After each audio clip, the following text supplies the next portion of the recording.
দিবালোকের মতো পরিষ্কার যখন ইনফরমেশন পাবেন বা তথ্য পাবেন যে একটা পরীক্ষায় প্রশ্ন ফাঁস হয়েছে, এরপরও যখন অথরিটি এই পরীক্ষা আটকাবেন না, এই পরীক্ষার ব্যাপারে কোনো ইনকোয়ারি করবেন না। 14 জুন 2023 সালে এই প্রাথমিক সহশিক্ষকদের একটা পরীক্ষা হয়, এই সার্কুলার দেয় ঢাকা এবং চট্টগ্রাম। প্রায় 11 লক্ষ মানুষ এটার জন্য কি করেন, এই পরীক্ষা দিচ্ছেন, কিন্তু 11 লক্ষ মানুষ এটাতে পরীক্ষায় বসছিলেন।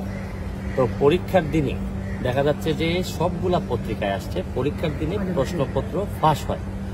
হওয়ার পর পুলিশ এবং ডিবি, আমাদের ডিবি পুলিশ এর মধ্যে অনেককেই গ্রেফতার করেন এবং তারা স্বীকার করেন যে এই প্রশ্নপত্র ফাঁসের সাথে কারা কারা জড়িত, কিভাবে কি হয়েছে সবকিছু ছিল।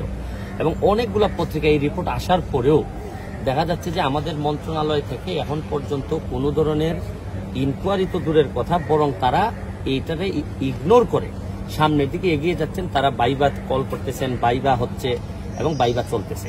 তো আমাদের বক্তব্য হচ্ছে যে এইরকম দিবালোকের মতো পরিষ্কার একটা এই প্রশ্নপত্র ফাঁসের ঘটনায়, এটা তো একটা দুর্নীতি, দিবালোকের মতো পরিষ্কার এইরকম ঘটনায় একটা তদন্ত কেউ করলো না। এর মানে হচ্ছে কি, আমরা ধারণা করতেছি এটার মধ্যে যারা জড়িত তাদের মধ্যে ইভেন যারা এই মন্ত্রণালয়ে যারা ছিলেন তারাও জড়িত থাকতে পারে।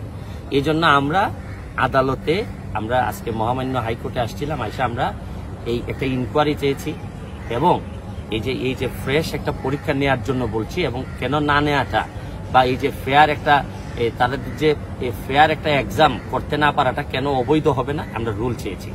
মাননীয় আদালত আমাদেরকে রুল দিয়েছেন, ভাইবা বসি যে পরীক্ষাটা, ভাইবা পরীক্ষাটা স্টে করে দিয়েছেন 6 মাসের জন্য এবং একটা ইনকোয়ারি কমিটি করে 3 মাসের মধ্যে ইনকোয়ারি রিপোর্ট হাইকোর্ট বরাবরে জমা দিতে বলেছে।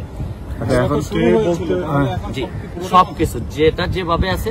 কোন সালের এটা 2023 সালের এই সার্কুলারটা 2023 সালের 14 জুন, এটা ওই সার্কুলারে এখন পর্যন্ত এই প্রসেসটা চলতেছে।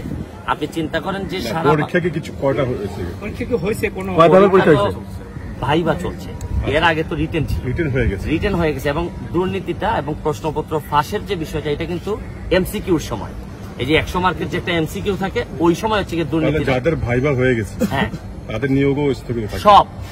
ভাইবা তো এখন পরীক্ষাটা হয়েছে, নিয়োগ তো পরে, ভাইবার পরে তো রেজাল্ট দিবে, রেজাল্ট দেওয়ার পরে না নিয়োগের প্রশ্ন। এখন হচ্ছে কি পুরো প্রসেসটাই আপাতত ইনকোয়ারি হয়ে রেজাল্ট আসার আগ পর্যন্ত এটা বন্ধ থাকে। কত সেশন এটা এই যে বললাম যে 2023 সালের 14 জুন এটা কি ছিল। ভাইভাই মোট কতজন ভাইভাতে প্রায় 11, ভাইভাতে আমরা এক্স্যাক্টলি এখন জানি না, প্রায় 48,000 ভাইভাতে। ভাইভা এখন চলমান, সব বন্ধ থাকবে, সব বন্ধ থাকবে। 48,000 ভাইভাতে কল করছে। কতদিনের জন্য স্টে করলো? 6 মান্থ। তবে আরেকটা জিনিস আপনাদেরকে একটু বলে রাখি যে এই মামলাটাতে আরেকটু গুরুত্বপূর্ণ এই কারণে যে আপনি দিবালোকের মতো পরিষ্কার যখন ইনফরমেশন পাবেন বা তথ্য পাবেন যে একটা পরীক্ষায় প্রশ্ন ফাঁস হয়েছে, এরপরও যখন অথরিটি এই পরীক্ষা আটকাবেন না, এই পরীক্ষার ব্যাপারে কোনো ইনকোয়ারি করবেন না, এর মানে কি দাঁড়াচ্ছে জানেন? যে পরবর্তী পরীক্ষায় আরো উৎসাহিত করা, যে আসেন দল বল মিলে আমরা প্রশ্নপত্র ফাঁসে আমরা জড়িত হই এবং প্রশ্নপত্র ফাঁস করার মধ্য দিয়েই আমরা জাতীয় জীবনে আমরা বিভিন্নভাবে চলেন, আমরা একসাথে মিলেমিশে আমরা ছাত্রদেরকে পড়াই। এবং এই যারা টাকা পয়সা দিয়ে এইরকম প্রশ্নপত্র ফাঁসের মধ্য দিয়ে যেসব টিচার হবে, আপনার কি মনে হয় যে বাকি 30 বছর এরা কোনো ভালো বাচ্চা এই আমাদেরকে দিতে পারবে এই জেনারেশনকে? এই জন্য এটা খুবই গুরুত্বপূর্ণ একটা বিষয়। Thank you.